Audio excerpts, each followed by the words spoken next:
प्रधानमंत्री श्री नरेंद्र मोदी जी के नेतृत्व में भारतीय जनता पार्टी और एनडीए की सरकार के 11 वर्ष पूर्ण हुए हैं।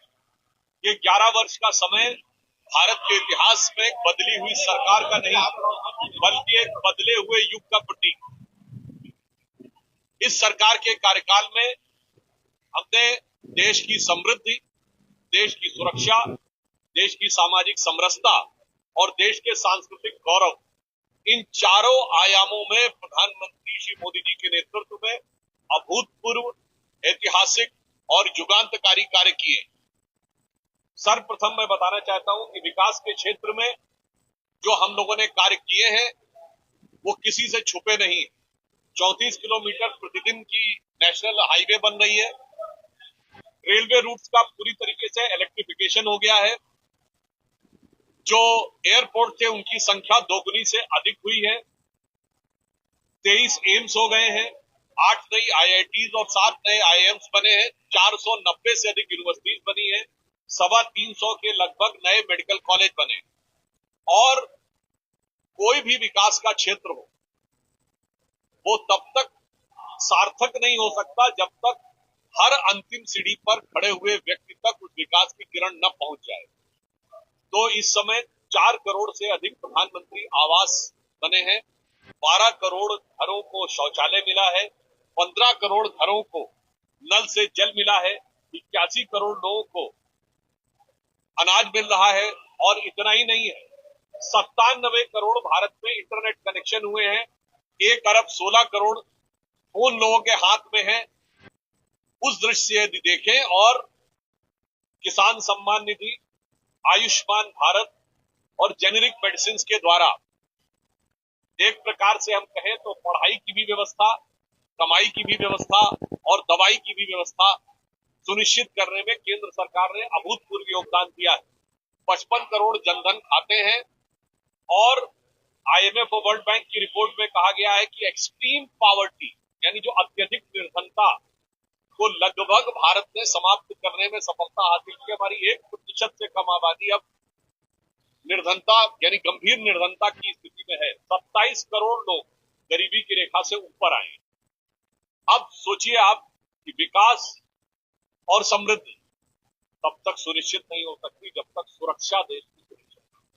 देश की आंतरिक और बाह्य सुरक्षा में कितना बड़ा युग परिवर्तन हुआ है इसको आप समझ सकते हैं। हमारी केंद्र में सरकार आने से पहले, मोदी जी की सरकार आने से पहले देश का कोई ऐसा क्षेत्र नहीं था जहां बड़ी सहजता के साथ आतंकी हमले न होते। दिल्ली हो, मुंबई हो, जयपुर हो, पुणे हो, गुवाहाटी हो, नागपुर हो, उत्तर प्रदेश में आपको याद हो लखनऊ, फैजाबाद और वाराणसी की अदालतों में धमाके हुए थे। रामपुर में सीआरपीएफ कैंप के ऊपर अटैक हुआ था। अयोध्या में श्री राम मंदिर के ऊपर आतंकवादी हमला हुआ था। आज वो आतंकवाद की वारदातें सिमट कर दक्षिण कश्मीर के 4 जिलों तक रह गई। नक्सलवाद, जिसे पूर्व प्रधानमंत्री मनमोहन सिंह जी ने सबसे बड़ी समस्या बताया था, हमारे गृह मंत्री अमित शाह जी ने साफ कहा है कि मार्च 2026 तक वह समाप्त होगा। और आपने देखा कि अभी बस्तर में इतना बड़ा ऑपरेशन हुआ। तो आंतरिक सुरक्षा के मामले में एक दौर था हमारी सरकार आने से पहले जब रेलवे स्टेशन, बस अड्डे, सार्वजनिक पार्क पर लिखा रहता था कि चीज को छुइएगा नहीं, धमाका हो सकता है। आज वो दौर समाप्त हुआ। बाह्य सुरक्षा के संदर्भ में भारत ने जो अपनी सॉफ्ट स्टेट की इमेज थी उसको पूरी तरीके से बदलने में सफलता हासिल की है। 2016 में पुरी में सर्जिकल स्ट्राइक हुई, भारत की थल सेना ने जाकर आतंकियों का कैंप नष्ट किया। 2019 में एयरफोर्स के माध्यम से बालाकोट में आतंकियों का लॉन्च पैड नष्ट किया। और अभी ऑपरेशन सिंदूर में हमारी सेना ने अप्रतिम शौर्य का परिचय देते हुए लश्कर-ए-तैयबा और जैश-ए-मोहम्मद के हेडक्वार्टर्स को नष्ट किया और पाकिस्तान की सीमा में 100 किलोमीटर से लेकर 177 किलोमीटर अंदर सारगोदा तक जाकर अटैक किया है।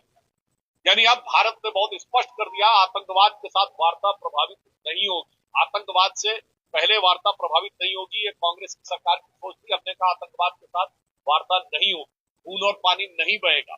और इस बार भारत ने नीतिगत परिवर्तन किया है कि अब आगे any act of terrorism will be considered as act of war, अर्थात अब कोई भी आतंकी घटना होगी, अब भारत इसको अपने ऊपर किए गए हमले के समकक्ष मानेगा।